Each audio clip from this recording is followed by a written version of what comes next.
मैंने 50,000 युवाओं को ज्वाइनिंग लेटर देने की बात कही थी और उसमें से लगभग 15,000 युवाओं को हमने ज्वाइनिंग लेटर दिया।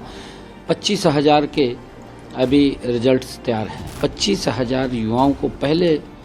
उनका ज्वाइनिंग लेटर देंगे, उनका रिजल्ट निकालेंगे और बाद में मैं सख्त लूँगा। लगातार हमारी सरकार बिना पर्ची बिना खर्ची के युवाओं को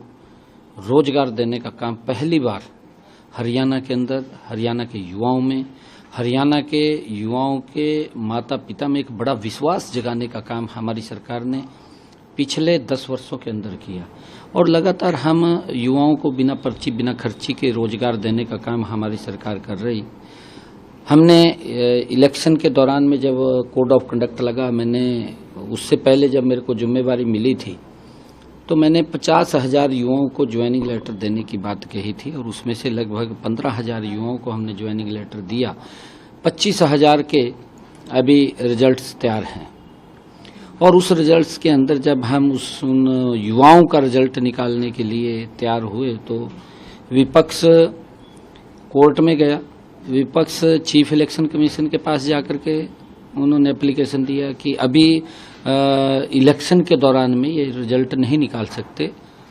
तो इलेक्शन कमीशन ने उसके ऊपर संज्ञान लेते हुए एक लेटर जारी किया कि जब तक आचार संहिता लगी हुई है तब तक वो ये रिजल्ट नहीं निकालेंगे।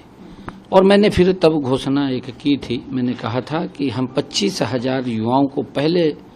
उनका ज्वाइनिंग लेटर देंगे, उनका रिजल्ट निकालेंगे और बाद में मैं शर्त लूँगा। और शीघ्र ही आज निकल जाए, कल निकल जाए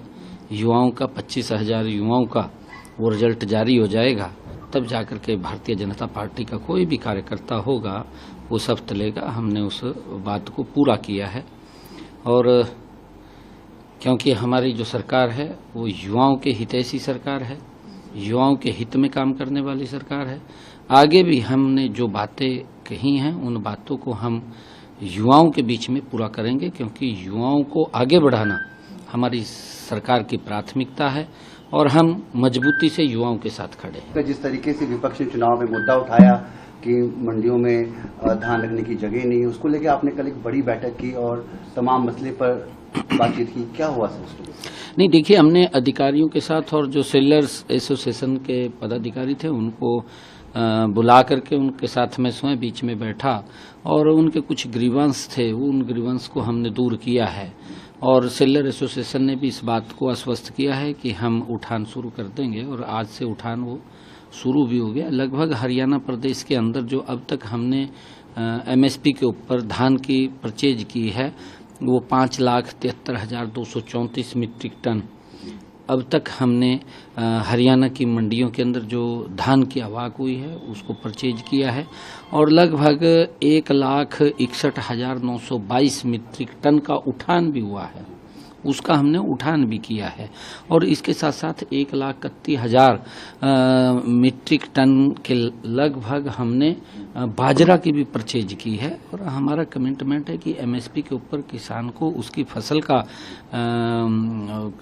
खरीद करके उसके खाते के अंदर डायरेक्ट पैसा पहुंचाने का काम ये हमारी सरकार कर रही है। और मुझे ये बताते हुए कि आज हम और हमारे सभी विधायक मंडियों के अंदर निरीक्षण पर थे, आज पूरे अधिकारी मंडियों के अंदर थे, किसी भी किसान को कोई दिक्कत परेशानी नहीं आने देंगे और हरियाणा के किसान के एक एक दाने को हम एमएसपी पर खरीदने का काम हमारी सरकार करेगी और उसको लेकर के हमारी पूर्ण तैयारियां हैं।